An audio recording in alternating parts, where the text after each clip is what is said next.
Leaders have a gap between their company's sustainability targets and actionable plans to reach their targets.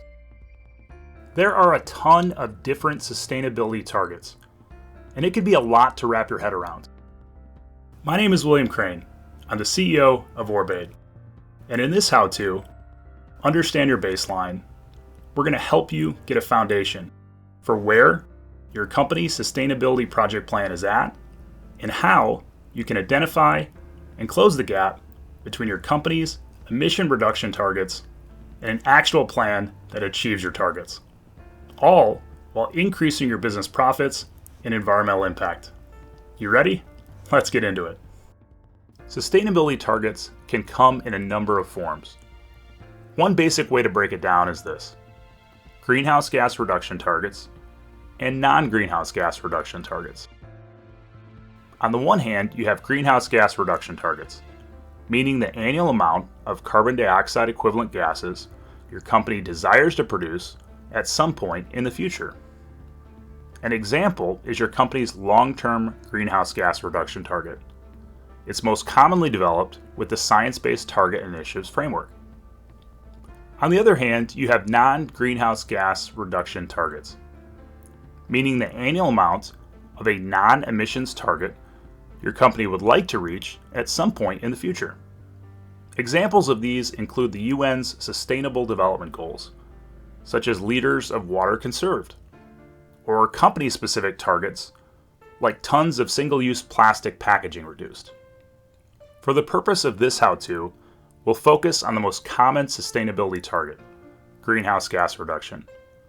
So let's go ahead and zero in on this first one. There are two types of greenhouse gas reduction targets: near-term targets and long-term targets.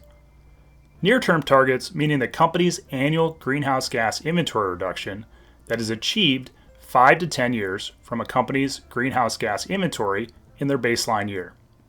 The baseline year is chosen by the company and fixed once targets are verified by the Science Based Target Initiative. Long-term targets, meaning the company's annual greenhouse gas inventory reduction that is achieved at least 10 years from a company's greenhouse gas inventory in their baseline year. Company long-term targets must also be from the year 2050 or sooner. The next key data point to determine is your current state sustainability project plan.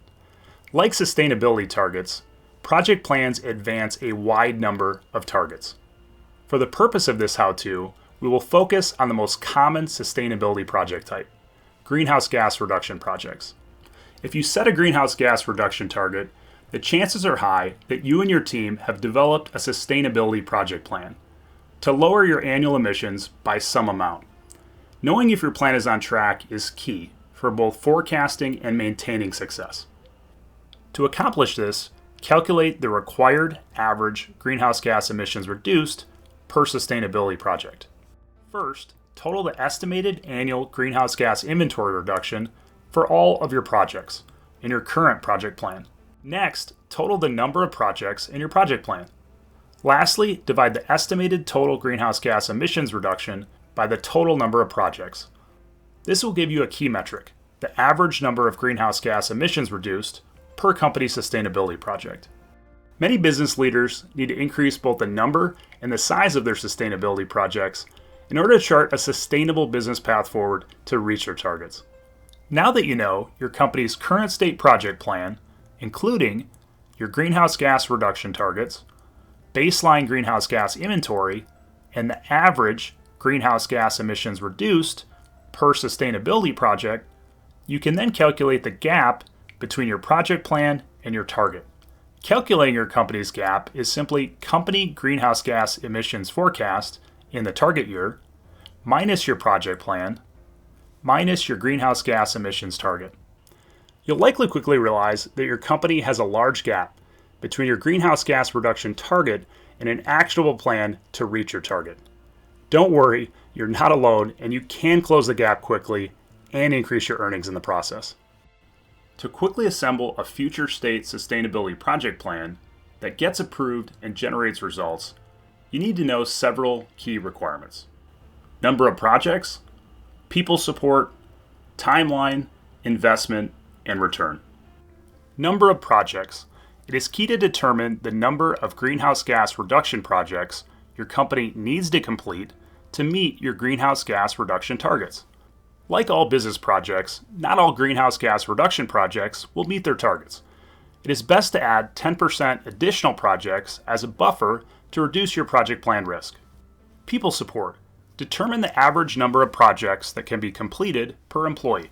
This can be calculated by simply dividing the total projects required by the average number of projects executed per employee. At present, even some of the world's largest companies are advancing their sustainability project plans with fractions of employees' time. Keep this in mind as you advocate for additional resources. Planning for 10 to 20% of a colleague's time from another department, say accounting, will likely help you secure the budget and support you need more quickly. Timeline. Determining the total project timeline required to meet your target can be done by simply multiplying the total number of projects required by the estimated average time per project. Investment. Total the estimated project investment costs from all of your sustainability projects and divide by the number of sustainability projects in your project plan. Examples include people support cost, the fractional and/or annual support of both internal colleagues and outside consulting resources, a project's capital investment such as solar panels, and/or tool investments such as sustainability project management software. This will give you the estimated total investment and average investment per greenhouse gas reduction project. Return. True sustainable business is doing better for the environment and your bottom line. Total the estimated cost reduced and revenue increased from all of your sustainability projects, and divide by the number of projects in your plan. In general, you should see an average per project and overall positive impact on your company's net operating income. If you don't worry. This just means you have more opportunity to identify and prioritize the right type of greenhouse gas reduction projects in your plan. Building and scaling a sustainability project plan will help you achieve your targets more profitably. It will help you secure the required support resources more quickly.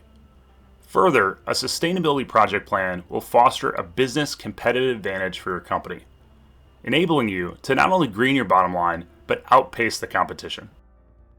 Here's to building greener bottom lines.